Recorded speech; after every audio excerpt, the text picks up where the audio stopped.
Thank you for accessing this National Practitioner DataBank Medicaid Fraud Control Unit reporting tutorial. In this training video, we will present a walkthrough of how Medicaid Fraud Control Units, or MFCUs, report to the DataBank. The May 2013 merger of the National Practitioner DataBank, the NPDB, and the Healthcare Integrity and Protection DataBank, the HIPDB, streamlined operations and eliminated duplication between the databanks to create one consolidated databank, the NPDB, and one set of regulations. The merger resulted from Section 6403 of the Patient Protection and Affordable Care Act, more commonly known as the ACA.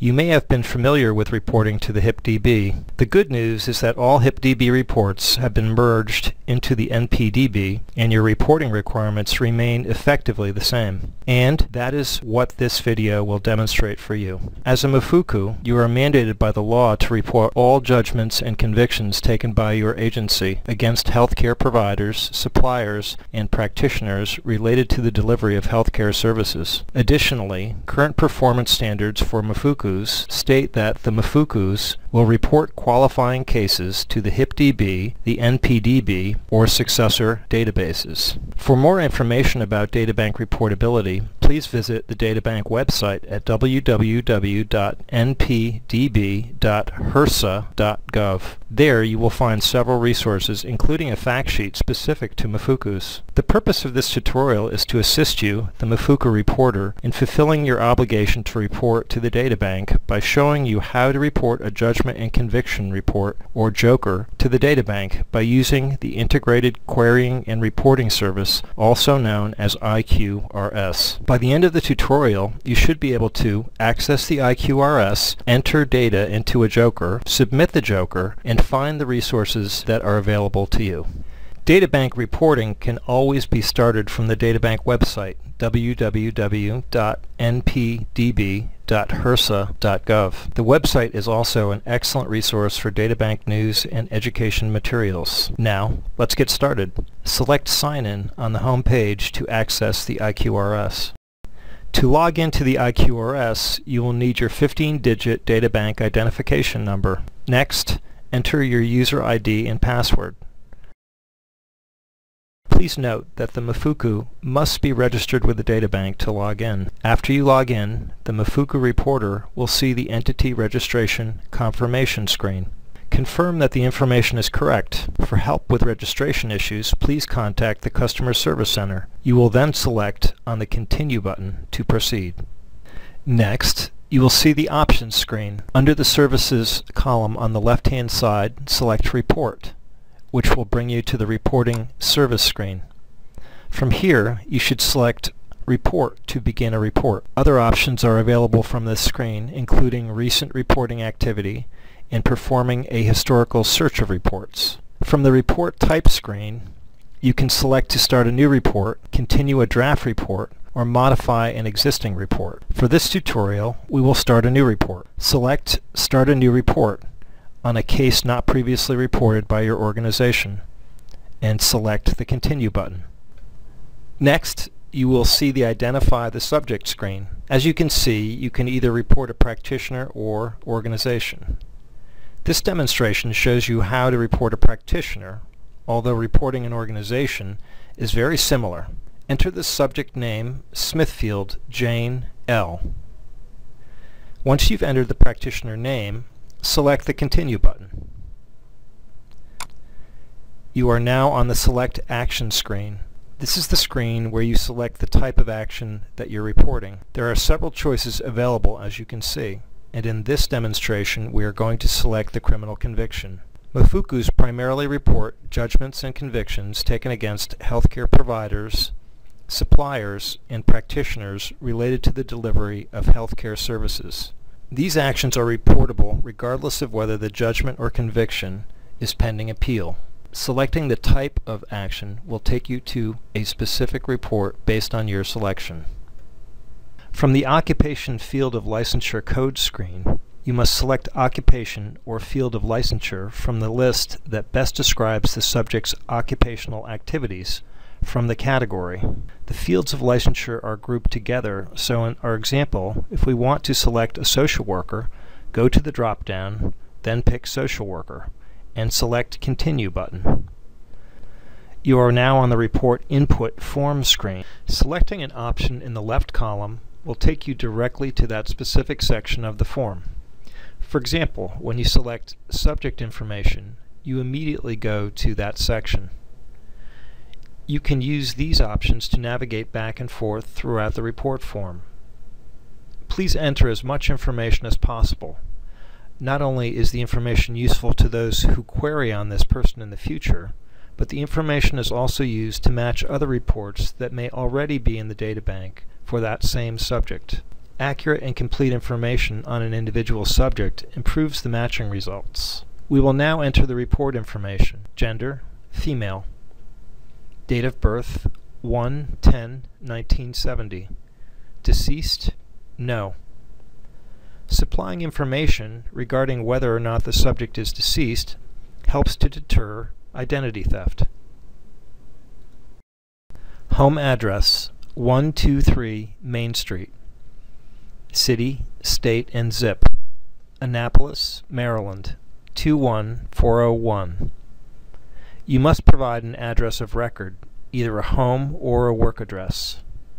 Again, the more information you provide on a report will assist future queryers in their decision-making process. Organization name, counseling center, organization type, mental health, substance abuse group practice. Add the work address, 789 Peachtree Road.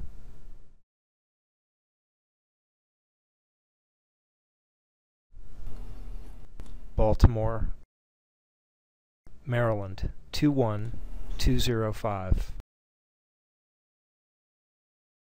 Social Security number, 123456789. For an individual subject, the Social Security number is mandatory. If you do not have a Social Security number, you may provide an individual tax identification number. To report, however, you must provide either a Social Security number or the individual tax identification number. Next, National Provider Identifier, or NPI, 012-345-6789. If you have a NPI number, please provide it. This also helps the matching process discussed earlier. Occupation and state licensure information. You must provide the state license number. Provide at least one license. Select no license if the subject does not have a state license number. State license number. State of licensure, 123456789 MD, Maryland. Use the Additional License Occupation button to provide more than one license. You may enter up to 60 different licenses. Healthcare entities with which the subject is affiliated or associated. Providing information on the healthcare entity with which the subject is affiliated or associated will enable the querier to obtain detailed information, if necessary, from the healthcare entity. Inclusion of the information on the affiliated or associated healthcare entity does not imply complicity. Information describing action. In the Information Describing Action section, you will complete the information regarding this specific case. As a MFCU, you generally will select State Local, and then complete the remaining information for the court venue, court address, file or docket number, prosecuting agency, and the case number. Jurisdiction, State, Local Court, Venue, Annapolis Circuit Courts, City, State, Annapolis, Maryland. Docket, Court File Number 1320125. Prosecuting Agency or Civil Plaintiff, Maryland MFCU. Prosecuting Agency Claim Number 108956. The Investigating Agency section is optional. You may include your agency's name and case number if you wish, statutory offenses, and counts. ART 27 S23 OC, ART 27342, Medicaid fraud, theft. Select Add another statutory offense to enter up to 5 statutory offenses. As a reminder, reports must be submitted to the DataBank within 30 days of the action, regardless of whether the judgment or conviction is subject to appeal. You must also select the Act or Omission code from the drop-down screen. Act or Omission code: billing for services not rendered, supplies not provided. You may enter up to 5 different acts or omission codes. Misrepresentation of services, supplies provided. Medicare, Medicaid secondary payer fraud.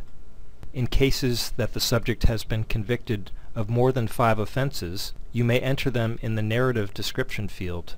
To meet the criteria of being legally sufficient, the narrative description must provide enough information so that future queryers who know nothing about the events can gain an understanding of what the practitioner was convicted of doing, the nature of the action taken, and the reasons for the report.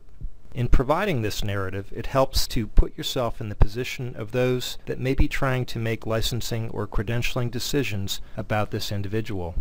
Due to privacy considerations, you may not include names in the narrative description other than the name of the subject and the subject's attorney. However, you may include descriptive titles such as Chief of Staff or Spouse. Narrative description of acts or omissions. Subject was jailed for stealing more than $500,000 from Medicare and Medicaid in the largest fraud ever uncovered in Maryland involving an individual clinical social worker. Subject rendered no services during a 2-year period, yet billed the government in excess of $500,000. The subject's employer had a contract to serve foster care clients. After the employment was terminated, subject continued to bill for patients that were no longer being seen. The case was worked in conjunction with OIG. The defendant pled guilty. Sentence judgment information. Enter the sentence or judgment information. Restitution amount, $200,000. Other sentence judgment amount, $300,000. Incarceration, 36 months. You may choose to enter the information in years, months, or days, or use all 3 if appropriate. Entity internal report reference. This optional field allows your entity to include an internal file number or other reference information to help you identify this report in your files. This information is not used by the DataBank, but it will be provided on copies of the report sent to queryers. Customer use reference. This optional field may be used by the submitter to identify this transaction. This information is returned without modification and only appears on the response returned to your organization. The final section of the report is the certification. Select either Submit to DataBank, Validate without submitting, or Store as a draft. By completing the certification form, you acknowledge that the information is true and correct to the best of your knowledge. You may also save the report as a draft for up to 30 days. This is a beneficial feature if you need to obtain more information prior to actually submitting the report, or if you would like to have another person on your staff verify the information prior to submission. If you recall, earlier in this demonstration, we were presented with 3 options on the report type screen, one of which was to continue a previously saved draft. By selecting Validate without submitting, the system will inform you if all required data has been completed. Once you select Submit to DataBank, you will receive an error message if you are missing required data. The system will notify you of missing data elements as well as the submission of potential duplicate practitioners. In this example, the error message that appears after the form is validated informs us that the report is missing a required field. One field we missed is the requirement to state the date of sentence or judgment. This is January 18th, 2013. After you complete the missing data, you can go directly to submit the report. Once the report is processed and accepted, you can download the official response from the DataBank website. Going back to the report type screen, we have not yet discussed the third option, modify an existing report. This includes corrections, revisions to action, notices of appeal, and voids. Let's clarify what each of these terms means. A correction report corrects an error or omission in a previously submitted report by replacing the current version of the report. A revision to action report relates to and/or modifies an adverse action previously reported to the DataBank. It is treated as a second and separate action in the DataBank, but does not negate the original action that was taken. Examples of when a revision should be submitted are when additional sanctions have been taken, or when privileges or program participation has been reinstated. A revised report stays in the DataBank permanently. A notice of appeal should be noted to give potential queryers the knowledge that the subject of a previously reported conviction or judgment has appealed the conviction or judgment. A voided report is the retraction of a report in its entirety. An example of a void is the reversal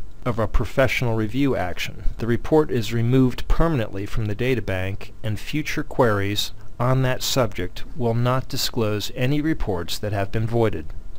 For more information about reportable actions, please refer to the DataBank website at www.npdb.hrsa.gov or contact the DataBank Customer Service Center at 800-767-6732 or help@npdb.hrsa.gov.